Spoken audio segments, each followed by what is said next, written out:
Hello everyone, আজ বানাবো ঘরোয়া পদ্ধতিতে চিলি চিকেনের রেসিপি। ভিডিওটা শেষ পর্যন্ত দেখতে থাকুন।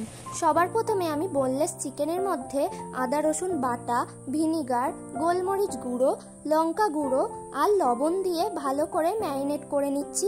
নিয়ে 1 ঘন্টার জন্য রেস্টে রেখে দেবো। 1 ঘন্টা হয়ে গেছে। 1 ঘন্টা পর এখন আমি একটা ডিম ভেঙে এর মধ্যে দিয়ে দেবো। দিয়ে ভালো করে মিশিয়ে নেব। যদি আপনাদের চিকেনের পরিমাণ বেশি থাকে সব উপকরণই বাড়াতে হবে কিন্তু। আর এখন আমি দিচ্ছি কর্নফ্লাওয়ার, সেটা আমি দিয়েছি 4 চা চামচ।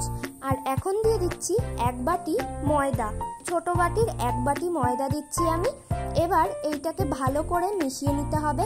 আর এখন আমি কড়াইতে দিয়ে দিচ্ছি সাদা তেল, কারণ আমাকে চিকেন পকোড়াগুলো ভাজতে হবে। আর একটা জিনিস অবশ্যই মনে রাখতে হবে যে সাদা তেলটা যেন বেশি গরম না হয়ে যায়, তাহলে কিন্তু চিকেনগুলো বাইরে দিয়ে লাল লাল হয়ে যাবে কিন্তু ভেতর দিয়ে একদমই সিদ্ধ হবে না। তাই জন্য হালকা গরম হতেই আমাদের চিকেন পকোড়া ভাজতে শুরু করতে হবে। এখন আমার চিকেন পকোড়াগুলো ভাজা হয়ে গেছে।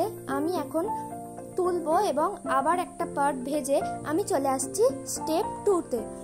এই তেলের মধ্যেই এখনই আমি রসুন কুচি, ক্যাপসিকাম এবং পেঁয়াজ কুচি দিয়ে দিচ্ছি। দিয়ে ভালো করে নেড়ে নেব। এবার হালকা হালকা একটু লালচে কালার এলেই এর মধ্যে দিয়ে দিতে হবে কিন্তু লঙ্কাগুলো আমি লম্বা লম্বা করে কেটে নিয়েছিলাম, সেটাই দিয়ে দিলাম।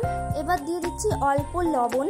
আর এখন দিচ্ছি টমেটো সস, সয়া সস এবং গ্রিন চিলি সস। আর তোমরা কিন্তু রেড চিলি সসটাও ব্যবহার করতে পারো। আর আমরা কিন্তু এটা চিলি চিকেন হলেও ঝালের পরিমাণটা কমই রেখেছি, কারণ আমরা ঝাল একদমই খেতে পারি না। আর এখন দিয়ে দিলাম 1 ঢাকনার মতো বা 1 চা চামচের মতো ভিনিগার, দিয়ে ভালো করে মিশিয়ে নিচ্ছি। আর আমি কি কি ইউজ করেছি সেগুলো একবার তোমাদেরকে দেখিয়ে দিলাম। আর এখন দিচ্ছি কর্নফ্লাওয়ার আর জল একটু গুলে রেখেছিলাম, সেইটা দিয়ে দিলাম। আর একটু জল দিয়ে দিলাম ওই বাটিটা ধুয়েই। আর তোমরা কিন্তু জলের পরিমাণটা বাড়াতে পারো, কারণ এর মধ্যে কর্নফ্লাওয়ার আছে, তাই জলটা কিন্তু খুব তাড়াতাড়ি টেনে নেবে। তো আমাদের চিকেন রান্না কমপ্লিট। ভিডিওটা ভালো লাগলে লাইক করুন, চ্যানেলটাকে সাবস্ক্রাইব করুন। টাটা।